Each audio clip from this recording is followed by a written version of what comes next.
Okay, there he is, Dr. Martin Luther King. And we remember Dr. King, especially during this time of the year when things in nature are starting to change and renew. Martin Luther King Jr. was born in Atlanta, Georgia on January 15th, 1929. His mother and father called him Michael after his father, but when he was 5 years old, his father decided to change their name to Martin Luther after the great German reformer who tried to make the world a better place. Martin Luther King Jr.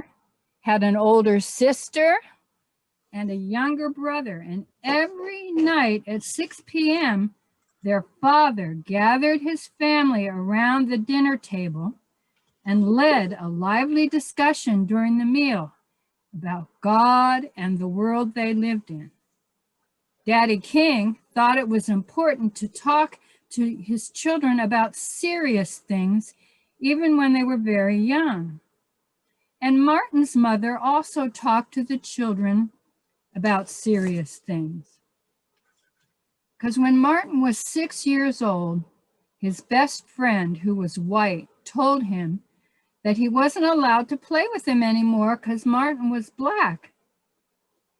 Now, Martin was confused and sad and angry. His mother gathered him into her lap and explained to him about slavery and prejudice, which is when people don't like you because of the color of your skin. She also told him about places in the Bible where the people of God overcame slavery and prejudice, and that Jesus showed how to love even your enemy. So Martin too could overcome slavery and prejudice against the people of African descent who were brought to the United States as slaves because his ancestors came over as slaves. Now, when Martin grew up, he became a Baptist minister like his father and his grandfather before him. He studied in college and divinity school so long that he became a doctor of theology. And he also learned about the work of Mahatma Gandhi, who helped poor people in India gain their freedom from the British Empire. So Dr. King began working to change things in America for the better.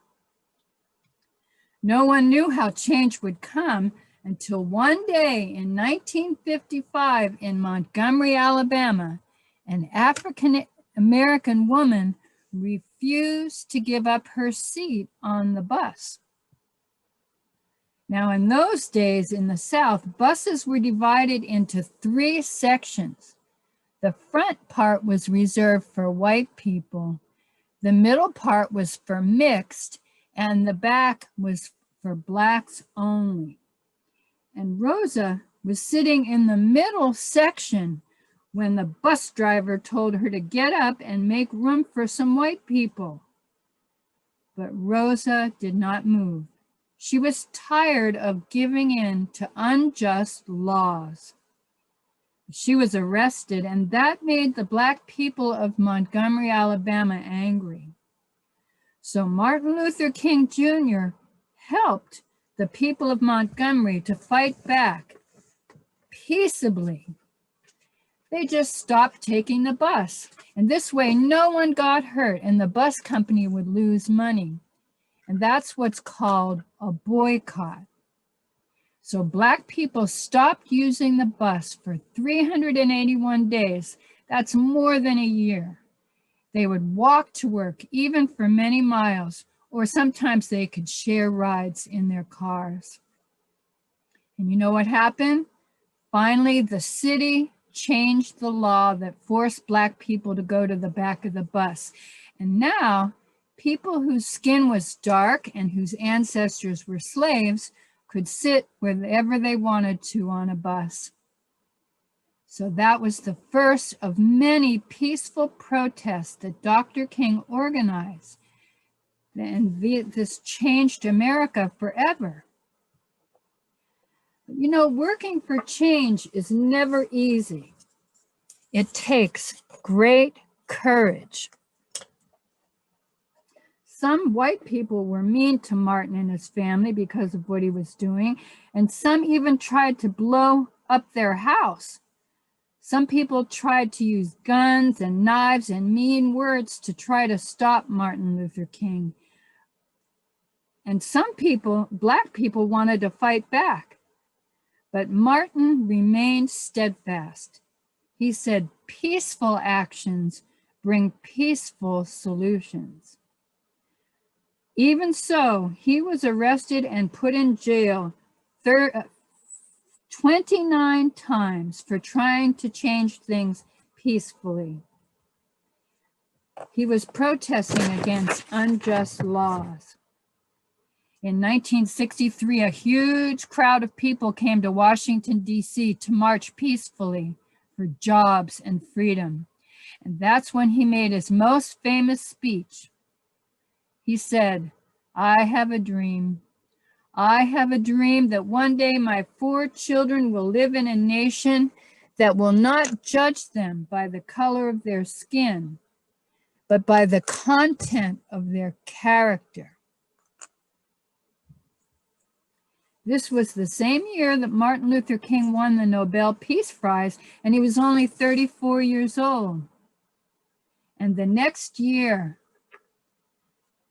the Civil Rights Act in the United States was passed to help make his dream come true.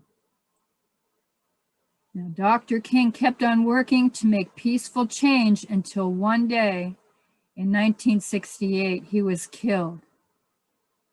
He was in Memphis, Tennessee, working to organize another peaceful march when he was shot. Martin Luther King was buried in Atlanta, where he was born, and we remember him because of his dream that he shared and because he worked courageously to make that dream come true.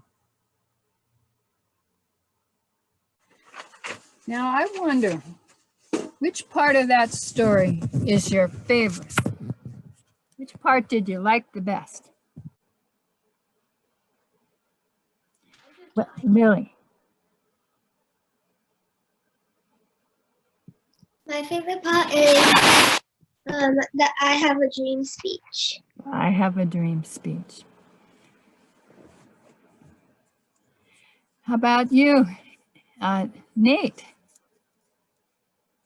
My favorite part was probably that he came from pretty much almost nothing.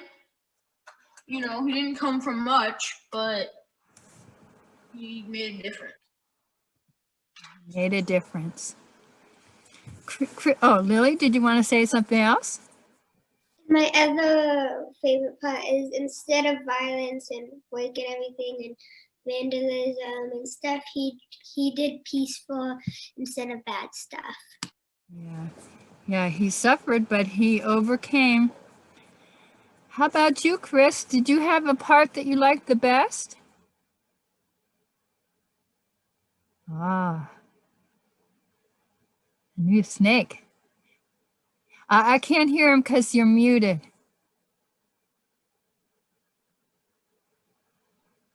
I don't know. Oh, okay. So you can think about it. Now, I wonder which part of this story is the most important. It's in here. Lily. Instead of bad, he chose good.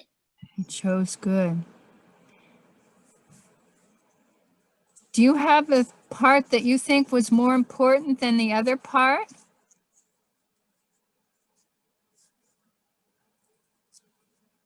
Nate? I think the most important part was that he made a difference. Made a difference for a lot of people. I wonder which part of the story you're in. Do you see yourself in any part of that story? I know it happened. And yes, Lily. In the peaceful protest. In the peaceful protest? You see yourself in the peaceful protest? How about Nate?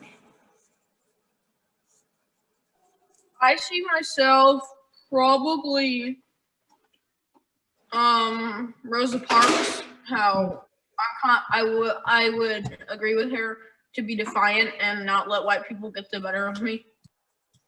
Interesting. I wonder what your dream is. Tell me about your dream, something you would like to change or something that you would like to experience. I'd like to experience no more racism.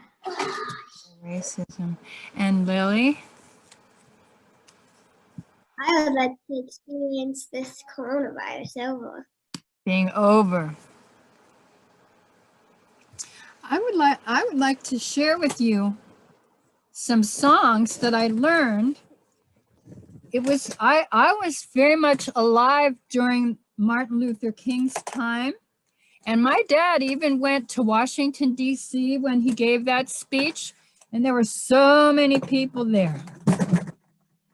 And so I want to teach you a couple of the songs that people sang when they protested peacefully, okay? And here's one of them. It's called, "If You Miss Me from the Back of the Bus, You Can't Find Me Nowhere. Oh, come on over to the front of the bus. I'll be riding right there." So you can sing this part with me.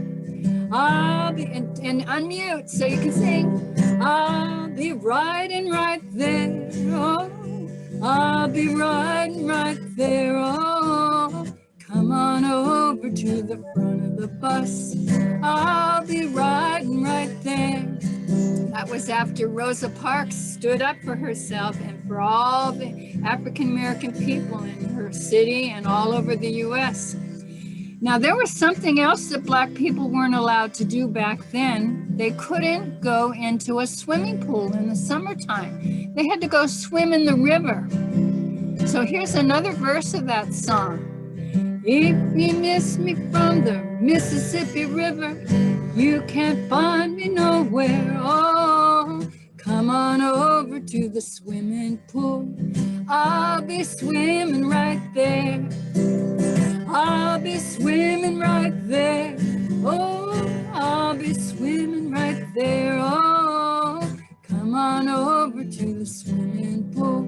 I'll be swimming right there. And here's one thinking back to slavery. If you miss me from the cotton field, you can't find me nowhere. Oh, come on over to the courthouse. I'll be voting right there, because you know Black people weren't allowed to vote either. I'll be voting right there. Oh, I'll be voting right there. Oh, come on over to the courthouse. I'll be voting right there. So if you miss me from the back of the bus, you can't find me nowhere. Oh, come on over to the front of the bus. I'll be riding right there. I always liked that song. You know, when my dad, after he went to, Washington, D.C., he went with a couple of ministers and pastors to Mississippi to help register people to vote that weren't allowed to vote. And it turned out that the day after he left, the place where he was staying, where the pastors were staying, people was shot into. So back then it was dangerous to stand up for the rights of Black people. And even today, you know, Black people have to endure a lot of suffering. And we kind of know what it feels like, don't we, when people bully you, you know, where you have to really find courage within yourself to stand up to a bully or someone who's just trying to make you mad. So here's another song. You might even know this one. Do you know We Shall Overcome? No. Oh, here's how it goes. A lot of people sang this, not just in the United States, but all over the world where they were trying to make change for the better. But it's a song about hope. We shall overcome. We shall overcome. We shall overcome someday. Oh, deep in my heart, I know that I do believe we shall overcome someday. You know, it was people of faith, people who had hope and trust in God, that would sing these songs, and they would march and they would protest and they would make peace until things did change. So they sang the whole wide world around, the whole wide world around, the whole wide world around someday. Oh, deep in my heart, I know that I do believe we shall overcome someday. So you probably heard that before and didn't realize it, but it's just a really pretty song and it means a lot to a lot of people. And nowadays, when there's such trouble out in the world there, it's good to remember that in the past, people did overcome some of the same kinds of problems before and now, and we can do it again in our own small way or in a big way too, like Martin Luther King.